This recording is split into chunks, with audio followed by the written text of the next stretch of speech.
Allah itu lebih menghormati orang kafir daripada orang munafik. Camkan baik-baik.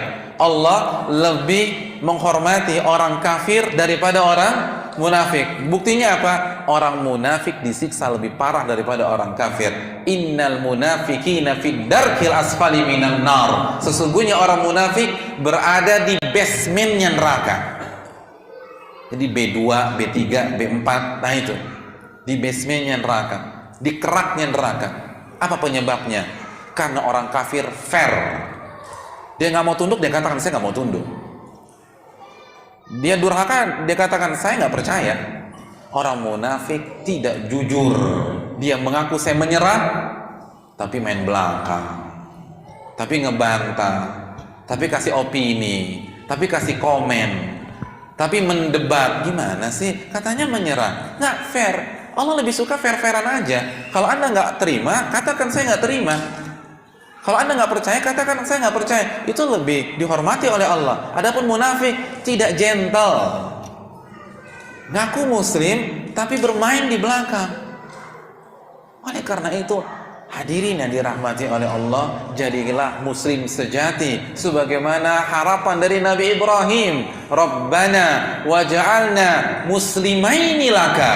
Ya Allah, jadikanlah kami berdua orang-orang yang menyerah kepada Engkau. Bukan membantah, bukan mendebat, bukan melawan, bukan menambah agama Allah Subhanahu wa taala atau mengurangi, bahkan mengkebiri agama tersebut. Menyerah, hadirin yang dirahmati oleh Allah. Itu muslim sejati. Hadirin yang dirahmati oleh Allah Subhanahu wa taala. Di awal pembicaraan kita tadi, kita sempat menganalogikan Islam dengan tentara yang menyerah. Iya apa tidak? Betul ya?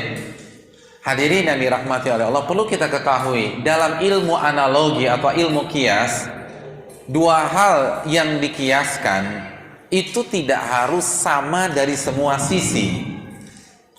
Cukup memiliki benang merah yang sama atau sama dalam satu sisi tertentu, maka kita bisa mengkiaskan sebuah hal lain di kasus tersebut. Iya apa tidak? Ya. Maksudnya begini nih, biar nggak rancu. Tentara, ketika kita mengkiaskan Islam dengan tentara, yang ingin kita ambil hanya makna dasarnya saja, agar bapak-bapak dan ibu sekalian lebih mudah memahaminya.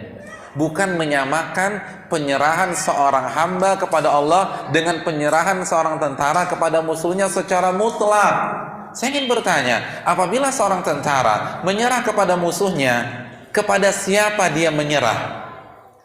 Jawabannya, kepada pihak yang akan membelenggunya. Betul nggak? Iya.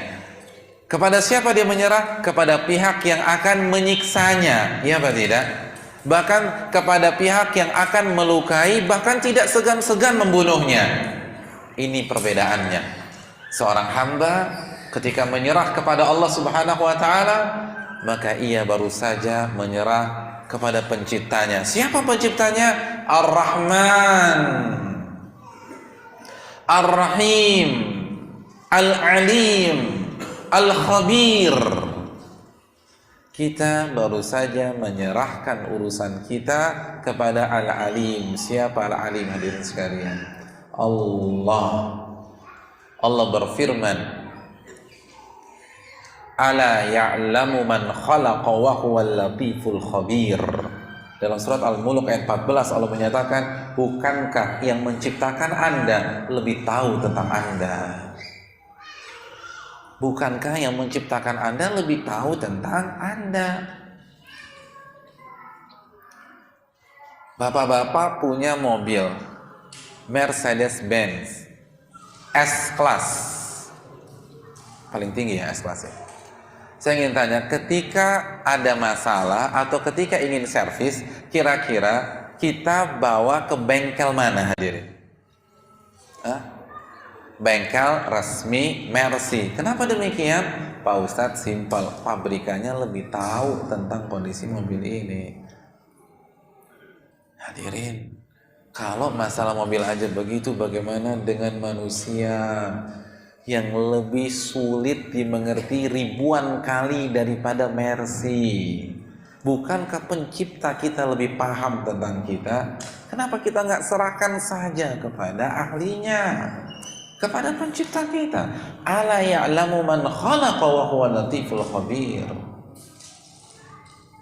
Hadirin, Allah lebih tahu tentang yang terbaik untuk kita.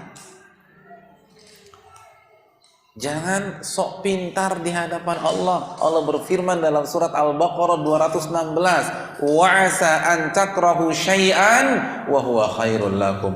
Bisa jadi yang kalian anggap ini buruk, kita pikir yang haram ini ribetin kita, nyusahin kita, membelenggu kita. Ternyata yang terbaik untuk kita, kata Allah.